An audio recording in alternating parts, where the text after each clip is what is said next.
Vamos lá, fazer essa questão aí. A partir daí que a Unicamp começou a dar errado, na realidade, né? Essa eu diria que foi a primeira questão difícil que a gente teve na prova da Unicamp. Uh, Unicamp, né, geralmente, né, a gente sentiu falta de alguns assuntos, né, principalmente quando a gente fala aí de geometria. A Unicamp, se não me engano, colocou só 2 questões de geometria nessa prova. Mas, em compensação, foram 2 questões assim para, né, o filho chorar e a mãe não ver, né? Porque definitivamente eram questões complicadinhas, tá? E essa não foge disso. Às vezes, quando a Unicamp coloca questão de geometria, ela coloca questões que às vezes até são trabalhosas, mas envolvem assuntos básicos, né? Você não precisa ter muitas vezes. É trabalhoso de braçal mesmo, né? Essas daí não, você precisava saber umas coisas que, nossa, tá lá na nota de rodapé do último livro, é isso aí. Vamos lá. Círculo está escrito em um quadrilátero ABCD. T é o ponto de tangência do lado de A com o círculo. Sabe-se que as medidas do lado AB, BC e CD formam, nesta ordem, uma progressão aritmética crescente, a razão é maior do que zero, de números inteiros, isso é importante, e que a medida do segmento TA, não, DA, desculpa, a medida do lado DA é 3, tudo bem? Que eu já coloquei aqui, vale 3, tá? Tá parecendo um B, né? Tá parecendo um B, mas é 3. É 3, deixa eu colocar melhorzinho aqui. Considerando que o segmento TA é um número inteiro, isso também é importante. As medidas do lado AB, BC e CD são respectivamente... Bom, vamos lá. Vamos lá. Paciência. Essa questão em conta, ela não era difícil. Juro pra você, não era difícil. É assim. Você precisava saber de algumas coisas muito específicas. Primeira coisa, uma PA. Parece que é uma questão de PA. É nada, né? O que você tem que saber numa PA é o seguinte: se você tem uma PA de 3 termos, ao invés de você escrever essa PA como A1, A1 mais R, A1 mais 2R, você pode escrever, ao invés de escrever elas em função do A1 e da razão, você pode escrever em função do A2 e da razão. Como assim? Se você tem uma PA de 3 termos, você pode escrever essa PA como um número central, um termo central, que eu vou chamar de K. E daí o sucessor de K, quem que vai ser? K mais R, certo? E quem que vai ser o antecessor de K? K menos R. Eu subtraí a razão, eu sumei a razão. Tudo bem? Então, certamente eu posso colocar isso daí. Tá bom? Posso colocar isso daí tranquilamente. Então, eu só tenho que colocar isso daí na ordem certa, né? Então, o lado menorzinho é o AB. Então, esse lado aqui, ele vale K menos R. Esse lado aqui já vai valer K, e esse daqui vai valer K mais R. Chamei de K, mas você pode chamar da letra que você quiser, tá? Agora, R, a gente geralmente coloca R para denotar a razão, mas também você poderia colocar a letra que você quisesse. Agora, vem essa parte, até aqui tá tranquilo, até aqui o aluno lembra. Ele lembra, porque ele faz bastante questão de PA com 3 termos, né? Então ele lembra disso, né? De a gente fixar o termo central e pegar ele, pegar os próximos em função dele. Até aí ele lembra. Daí a gente começa a usar algumas coisas que o aluno já não lembra mais. Né? Por exemplo, teorema do quadrilátero circunscritivo. Que?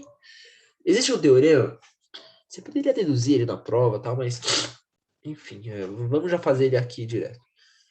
Que fala o seguinte, que se eu tenho um quadrilátero circunscritivo, ou seja, se eu tenho uma circunferência dentro de um quadrilátero, e não é dentro de qualquer jeito, né? Por exemplo, essa circunferência está dentro do quadrilátero, mas não é assim que eu quero. Ah, todos os lados do quadrilátero têm que tangenciar essa circunferência, como acontece aqui. Então, o círculo está escrito, né, no quadrilátero. Ou posso falar que o quadrilátero ele é circunscritível, ele é circunscrito a essa circunferência, tá? Eu posso dizer que a soma dos lados opostos ela é constante. Hã? Posso dizer que esse cara aqui, ó, somado com esse cara aqui, vai ser igual a esse cara aqui, somado com esse cara aqui. Primeira coisa que eu tenho para falar para vocês, né? É o seguinte. Isso não quer dizer que esse cara aqui, o K, ele é igual a 3, ou que, sei lá, que o K é igual a K mais R, o K menos R. Você percebe que não faz nem sentido isso, né? Mas quer dizer que a soma desses caras é constante.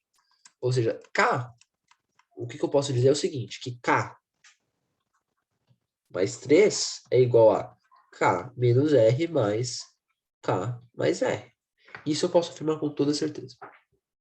Tá bom? Só um detalhe, né? Eu esqueci de comentar isso no começo do exercício. Você precisava desenhar, tudo bem? Esse daí era um exercício que você precisava desenhar. Esquece, você precisava desenhar. E geralmente, quando o aluno tenta desenhar, ele provavelmente vai pensar em fazer um quadrado. Tá errado, tá? Seria... Teria problema se fazer um quadrado. Ia ficar um desenho bem da esquisita, né? Porque daí, quando você fosse colocar as informações que ele pede, não ia bater. Mas não seria errado. Porque seria um esboço, né? Mas definitivamente esse quadrilátero não é um quadrado, tá? Até porque se os lados são diferentes, né? Tem medidas diferentes, certamente não vai ser um quadrado, tá? Então só se você fosse desenhar, era legal você tentar fazer um quadrilátero que não parecesse um quadrado. Mas vamos lá, K mais 3 é igual a K menos R mais K mais R. Por quê? Porque são os lados opostos. O K ele é oposto a 3 e o K mais R é oposto a K menos R. Bom, aqui vai ficar K mais 3, K mais 3, K menos R mais K mais R, o R vai embora, né? Porque é menos R mais R. Aqui fica 2K. Né? Subtrai o K dos dois lados, eu acho que o K é igual a 3. Né? Então, K também vale 3. Nossa, Luca. Então você mentiu para mim. Porque você falou que não tinha nada a ver em uma relação de igualdade dos lados. Eu não menti. Isso daí é verdade. Isso daí o K vale 3 também por pura coincidência. Pura coincidência, tá? O que mais eu sei? Então aqui vai ser, ao invés de colocar K mais R, vou colocar 3 mais R, né? Aqui, ao invés de colocar K menos R, vou colocar 3 menos R. Tá bom? Beleza. Essa é a primeira coisa que eu deveria usar. Você poderia achar esse K de outros jeitos, fica tranquilo, mas eu pensei assim na hora de fazer a resolução. Isso daí é bom, né? Porque me fala o seguinte, o termo central, né, o termo do meio, ele vale 3, certo?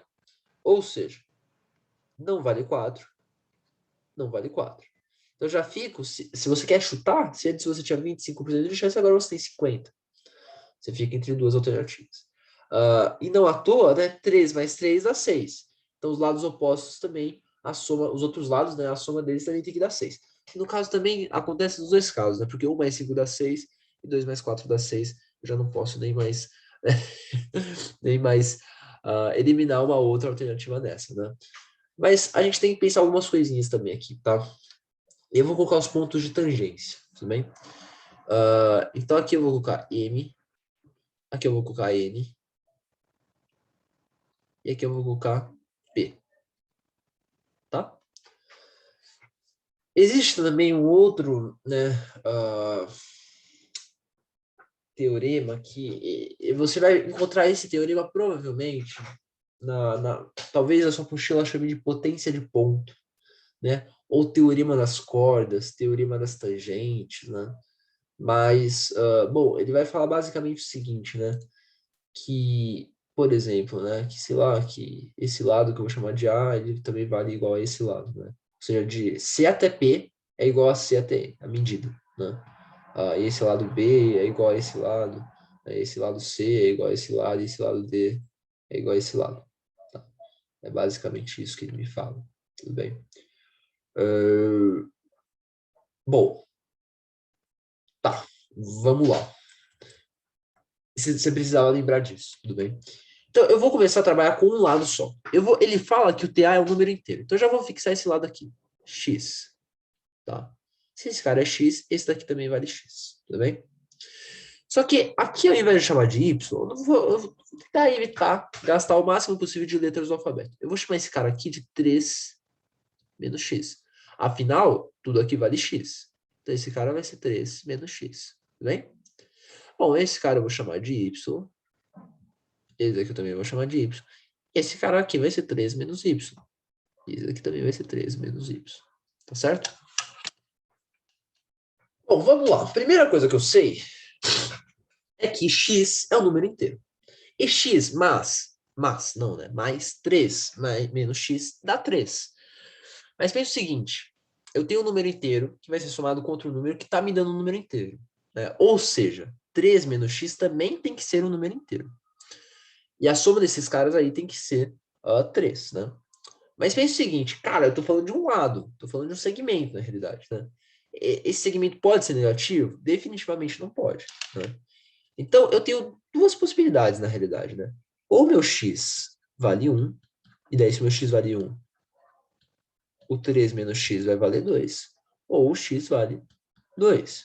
Daí, nesse caso, se o x vale 2, o 3 menos x vai valer 1. Tudo bem? Beleza. Só que o que eu sei também? Eu sei que esse cara aqui, ele também é um número inteiro. E ele é um número inteiro menor do que 3. Ele é positivo. Então, esse cara, ou ele vale 1, ou ele vale 2. Tudo bem? Só que percebe o seguinte, aqui eu tenho x também, né? Eu tenho x que vai estar dando esse cara, né? X mais um outro cara, ele vai estar dando esse cara. Se o x valesse 2, esse camarada aqui definitivamente não poderia valer 1. E também não poderia valer 2, porque eu estaria somando o 2 com outro número, que não é 0, que é um segmento. Não é 0 esse cara aqui. Então, 2 mais um outro número que não é 0, com certeza vai ser maior do que 2.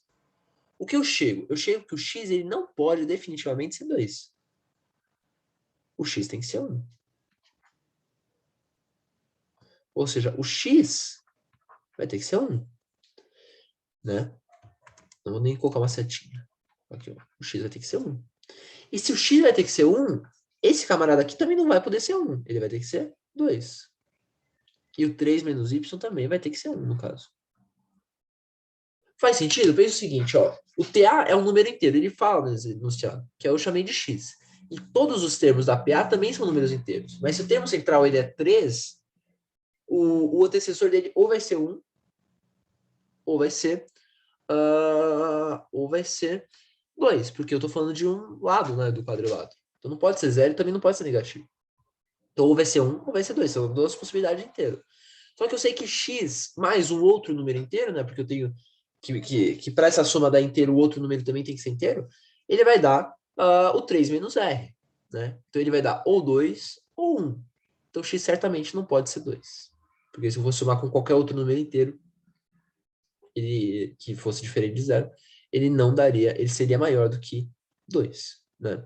Então eu tenho que o x vale 1 e o 3 menos y também vale 1, e consequentemente o 3 menos r vale 2.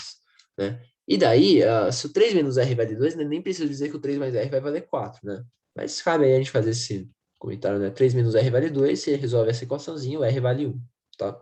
Portanto, 3 mais r é igual a 3 mais 1, que é igual a 4. E daí, portanto, os lados da minha, né, os termos da minha PA, na verdade, vão ser 2, 3 e 4. Questão difícil, concordo, questão difícil, tá? Mas que envolvia aí, né, esse teorema do quadrilátero circunscritivo e mais ainda, né, que também envolvia essa análise, né, que você deveria fazer, tudo bem? Você poderia montar 1001 equações? Poderia, né? Você não ia chegar em muito lugar, não, tá?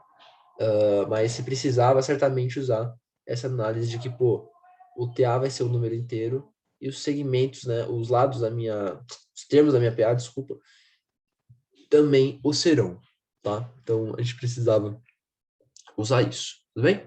No mais, espero que tenha ficado claro. Qualquer dúvida, podem me chamar aí, tudo bem? Um abraço.